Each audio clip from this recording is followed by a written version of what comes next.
So అందరికీ నమస్కారం అండి. ఈరోజు మనకి పీపీ చావడిలో ఉన్న మటన్ మార్కెట్లో ఇట్లా చెడిపోయిన పొట్టేలు, మేకకి సంబంధించిన కాలు, తలకాయి, కలేబరాలు అమ్ముతున్నట్టుగా మనకి ఇంటిమేషన్ రావడంతో ఈరోజు మున్సిపల్ శానిటేషన్ విభాగం శానిటరీ సూపర్వైజర్స్, ఇన్స్పెక్టర్స్, మేస్త్రి, సెక్రటరీస్ అందరితో కూడా ఇన్స్పెక్షన్ రావడం జరిగింది పీపీ చావడి దగ్గర.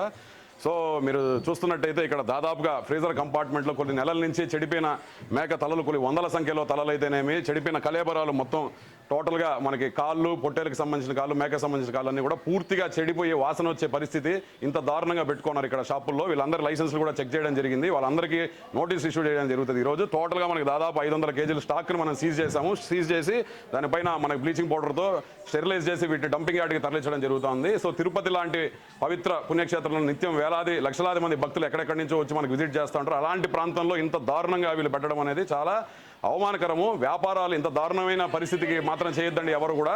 కావాలంటే రేట్లు కొంత ఎక్కువైనా కూడా ప్రజలు ఇబ్బంది లేకుండా మనకి తీసుకునే అవకాశం ఉంది. కానీ ఈరోజు మీరు గమనించినట్లయితే మేము కూడా నిజంగా షాక్ అయ్యాం. శానిటేషన్ విభాగము ప్రతి ఫ్రీజర్ కంపార్ట్మెంట్లో కూడా కొన్ని కేజీలు మాంసం మనకి కులిపోయిన, వీళ్ళ దగ్గర బిల్లులు లేవు, ఎప్పుడు కొన్నారు, పర్చేస్ చేశారు లేదు, నలుపు రంగు తిరిగిపోయి వాసన వచ్చి దారుణమైన పరిస్థితిలో కనిపించిన అన్ని మెటీరియల్ కూడా సీజ్ చేశాము. సో ఇలా మన బయట మీరు తెలియదు, కనపడదు, మార్కెట్లో అంతా వీటిని రంగులు వేసేసి వీటిలంతా మసాలాలు కలపడం వల్ల మీకు బయట కనపడదు. కానీ ఇంత దారుణమైన పరిస్థితిలో సర్వ్ చేస్తే ఫుడ్ మాత్రం ప్రతి ఒక్కరికి మేము నోటీస్ ఇష్యూ చేసి మున్సిపల్ కార్పొరేషన్ తరపు నుంచి వాళ్ళ లైసెన్స్ కూడా రద్దు చేస్తాము.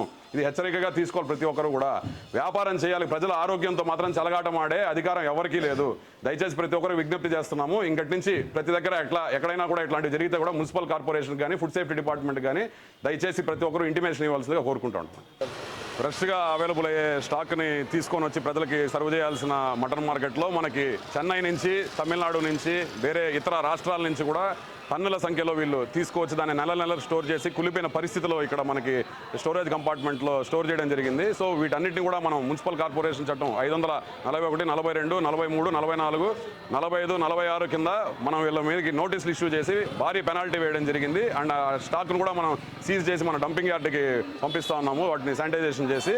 సో భవిష్యత్తులో ఇలాగే వీళ్ళు వినకుండా రిపీట్ చేస్తే మాత్రం ఖచ్చితంగా ట్రేడ్ లైసెన్సులు రద్దు చేసే విధంగా కూడా మున్సిపల్ కార్పొరేషన్, నగరపాలక సంస్థని చర్యలు తీసుకోవడం జరుగుతుంది.